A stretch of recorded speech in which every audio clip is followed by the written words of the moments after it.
আসসালামু আলাইকুম everyone. I hope all of you are doing well. আমি শাহেদ খান উচ্ছ্বাস। আজকে আমি দেখাবো আমার পাখির কিছু আপডেট।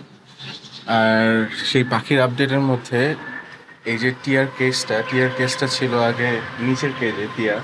ওর নাম মিঠু, বাট ওদেরকে আমরা নতুন একটা কেস দিছি। সেই কেসটা হচ্ছে এরকম একটা কবুতরের কেজ। দুইটা কবুতরের কেজ একসাথে আমরা অ্যাটাচ করে ওকে একটা বড় কেজ বানিয়ে দিছি। আর পিহুকে আমরা নিচের কেজে দিয়ে দিছি, মিঠুর কেজে। পিহু, কি করতেছো পিহু? এই পিহু, পিহু, আজকে ওর জন্য আমরা একটা পেয়ার কিনে নিয়ে আসবো। আর তিরিংদের আমরা বাইরে দিয়ে দিছি। আর ওদেরকে আপনারা দেখছেন আমার 3টা ভিডিও আগে। ওরা হচ্ছে এখন নিজেরাই খাওয়া শিখে গেছে, এখন ওদেরকে খাওয়া দিতে হয় না। আর ওরা কই, সবাই বক্সের ভিতরে ঢুকে গেছে। ওরা খুব শীঘ্রই ডিম পেড়ে দেবে।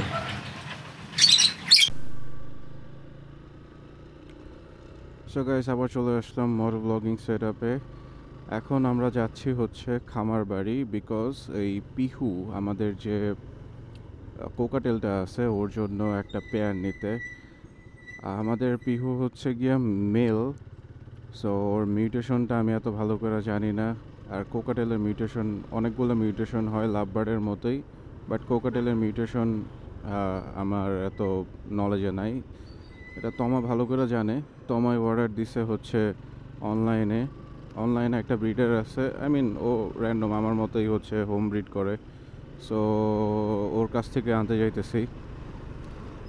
আর আনতে যাচ্ছি হচ্ছে খামার বাড়ি মোড়েই নাকি ওনাদের বাসা। সো যে একটা পাখি আছে ফিমেল, আর বয়স কম, 7-8 মাস। আমাদের পিহুর বয়স সম্ভবত হচ্ছে নিউ অ্যাডাল্ট, ও 12-13 মাস হবে। তো ওর সাথে আই গেস ভালো একটা পেয়ার নিতে পারবে। এখন বাজে হচ্ছে অলমোস্ট 8:30, 8:27। বাট আমি আমার কালকে যে ভিডিওটা শ্যুট করছি অ্যাবাউট মাইক্রোফোন সানি লাইফের, যেটা আমি এখন ইউজ করতেছি মোটর ব্লগিং এর সাথে, সেটার উপর একটা ভিডিও বানাইছি আমি।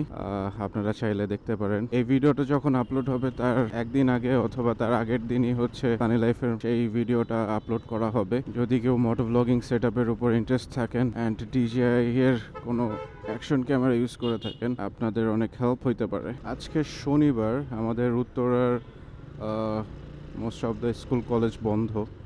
সো একটু ফাঁকা ফাঁকাই আছে রোডগুলা। শনিবারে আমারও অফিস বন্ধ, দ্যাটস ওয়াই একটু বের হইতে পারতেছি। শনিবারে যদি অফিস থাকতো তাহলে একদম প্যারা হয়ে যেত, প্রপার রেস্টটা হইতো না, প্লাস অনেক কাজ থাকে যেগুলো একদিনে করা সম্ভব না বা শুক্রবারে করতে মন চায় না।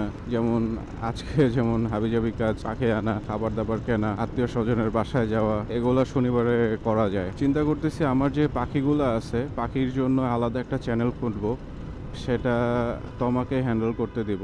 ও সুন্দর সুন্দর ভিডিও বানায় আপলোড করতে পারবে।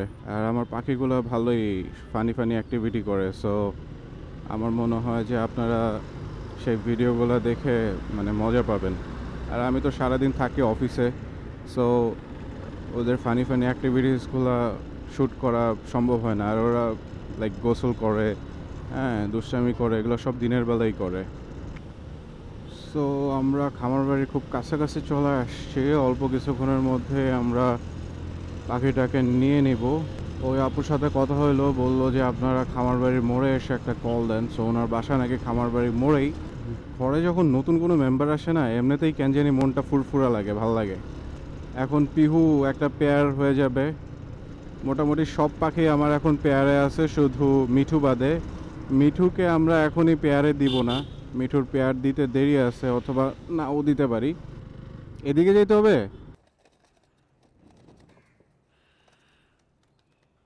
এই হচ্ছে পিহুর বউ, আমরা এই বাসা থেকে নিলাম।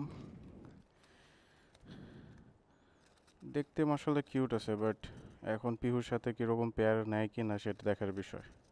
পাখি নেওয়া শেষ, এখন আমরা যাচ্ছি হচ্ছে ধানমন্ডি। ধানমন্ডি একটু দাদুর সাথে দেখা করে আসি, দাদুর সাথে একটু নাস্তা করে আসি। দাদুকে অনেক দিন ধরে বলছি যে নাস্তা করবো তোমার সাথে একসাথে সকালবেলায়, সো যাওয়া হয় না ব্যস্ততার কারণে। সো এখন যা একটু নাস্তা পানি করে আসি আর দেখা সাক্ষাৎ করে আসি। ফুপির শরীরটাও ভালো না, সো এতগুলো স্পিড ব্রেকার এই জায়গায়। একদিক দিয়ে ভালো হয়েছে, যেমনি বাইক গাড়ি টান দেয় এই অল্প একটু রাস্তার মধ্যে, তার থেকে ওই স্পিড ব্রেকার দিয়ে আস্তে আস্তে যাওয়াই ভালো। কালকে 27 নাম্বার, তারপরে আরও অন্যান্য জায়গায় ধানমন্ডির অনেক জায়গায় হচ্ছে কোমর পর্যন্ত নাকি পানি চলে আসছিল। নিউজে দেখলাম, ইউটিউবে দেখলাম, ঢাকা ইউনিভার্সিটিতেও হচ্ছে পানি চলে আসছে। সো ভালোই বৃষ্টি হয়েছে এদিকে বোঝা যায়। আর আরেকটা জিনিস বোঝা যায়, সেটা হচ্ছে যে ঢাকা শহরের পয় নিষ্কাশন ব্যবস্থাটা কোন লেভেলের।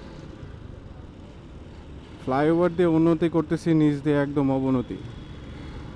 এই জায়গায় রিক্সা সিএনজি কোনো কিছুর উপর আমার বিশ্বাস নাই, ভরসা নাই, যখন তখন ডানে বামে মন নিয়ে নিবে। সো দাদুর সাথে দেখা সাক্ষাৎ করে বের হয়ে গেছি, অলমোস্ট 2 ঘন্টা টাইম কাটাইছি। আমার এখানে একটা ছোট্ট ভাগ্নি আছে, ওর সাথে টাইম কাটাতে ভালোই লাগে, অনেকখানি টাইম কাটা যায়।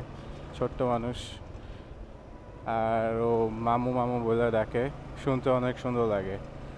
যাই হোক, বের হয়ে গেছে। বের হওয়ার সময় দাদু আবার অনেকগুলো আমও দিয়ে দিছে, এটা বাইকের মধ্যে বাঁধতে একটু প্যারা হয়ে গেছে।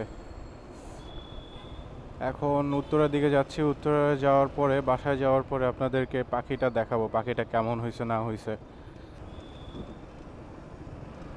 এদিকে আবার হচ্ছে 3টার দিকে নাকি ওই কোটা আন্দোলন শুরু করবে আবার।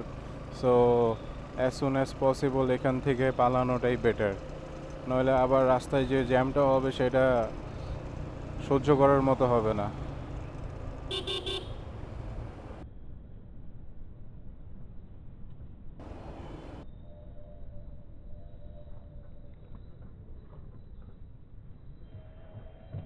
মাদার ফাক, কি রে ভাই, কি কি শুরু করছে এটা, তুমি দেখছো? ভাই এখনই লেগে যাইতো, অদ্ভুত ভাই। ও তো পড়তে পড়তে আমারে নিয়ে ফালাইতো। মানে এগুলা রাস্তার মধ্যে যে কেন নামে আমি বুঝি না।